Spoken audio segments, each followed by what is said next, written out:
one day Barry took off with all the money and left Lincoln to pay off this debt that was owed to the creditors, which he commonly referred to as the national debt. And eventually he did pay it off. By the time of the Civil War and Gettysburg, and as the war evolved and changed, he had developed kind of a world view of things. And please remember, at that time in countries like Germany, Russia, England, France, they were all empires. They were not democracies like us. And Lincoln thought that these monarchies we need to hang in there and keep our democracy could take over the world because they were kind of doing that. And he often referred to us as the last best hope on earth for government and people. And that's the end of the Gettysburg Address. In other words, we didn't survive democracy with it either. He even looked at the world as something he wanted to explore. He talked to Mary, his wife, on many occasions after he retired and got out of the presidency. He wanted to go visit the Holy Land, but he wanted to see monks. No doubt would have. There were places around the world, like in Siberia, where people end up in some peasant's house and there'd be a picture of Lincoln on the wall.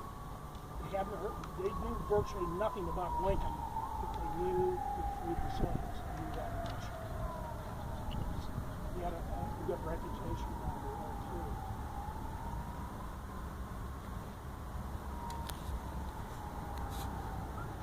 Generally, the two best known phrases in the short speech of the Gettysburg Address, of course, the beginning 7 years ago, because it has a unique ring to it, and the end, of the people, by the people, for the people, because it's repetitive and it's easy to remember.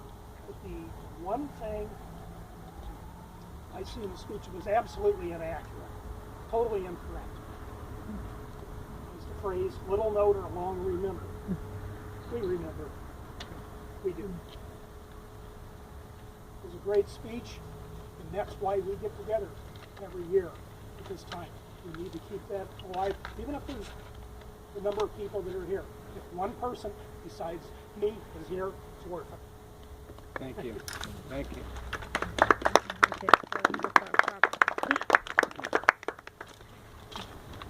Good morning. Good morning. Good morning.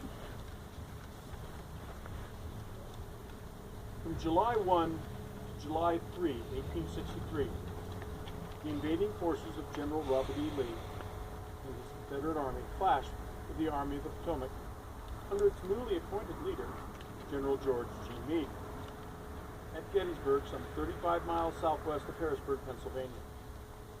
Casualties were high on both sides.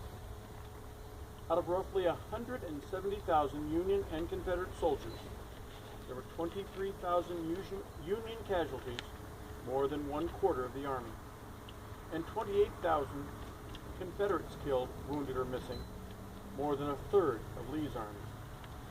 After 3 days of battle, Lee retreated toward Virginia on the night of July 4th.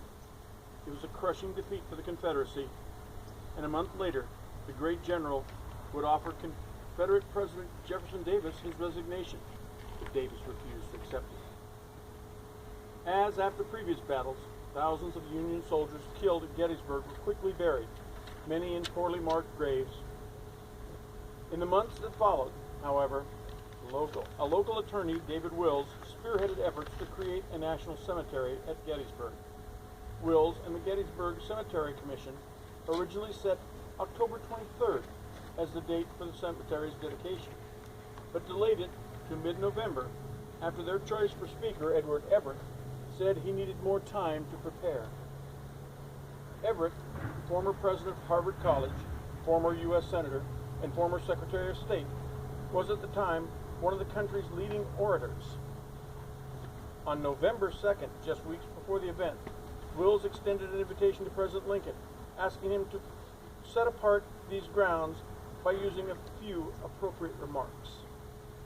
The day after the speech, the 20th, Everett wrote a small note to President Lincoln and said, "Mr. President, I would like to flatter myself to think that I came as near to the central point of the idea in 2 hours as you did in 2 minutes."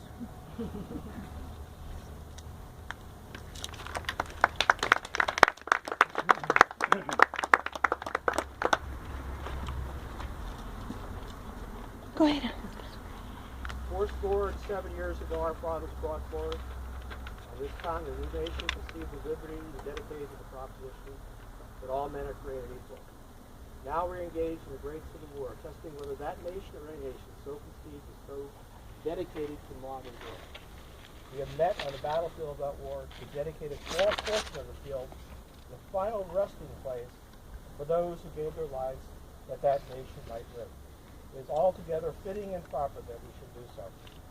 But in a larger sense, we cannot dedicate, we cannot concentrate, we cannot hallow this ground. The brave men, living and dead, who struggle here have concentrated far beyond our poor powers to add or detract.